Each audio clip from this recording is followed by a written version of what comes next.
Bah, la rue, c'est un lieu où on s'exprime, c'est un lieu où on passe, mais aussi où on s'exprime, quoi. D'ailleurs, toutes les manifestations se passent dans la rue, donc c'est un lieu de vie, la rue.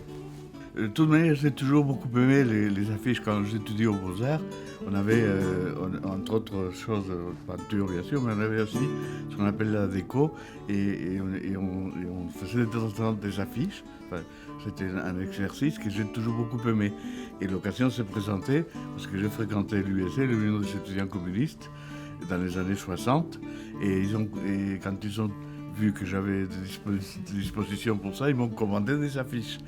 Une affiche doit parler au premier regard, elle doit résumer le message que l'on veut transmettre d'une manière simple et efficace. Et donc c'est un peu comme un coup de poing, en effet.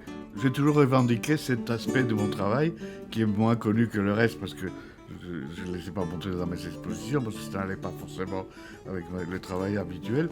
Mais pour moi, c'est voir les affiches dans la rue, c'était une fierté, quoi. C'était je me disais, j'apporte quelque chose à la lutte avec mon art finalement. Si l'affiche est belle, si elle ça peut dépasser simplement le message politique, quoi. Certaines, enfin, sans prétention, certaines des affiches qui sont dans mon recueil là, je les considère d'aussi importantes que certaines de mes peintures qui peuvent être des portraits ou des nus des femmes.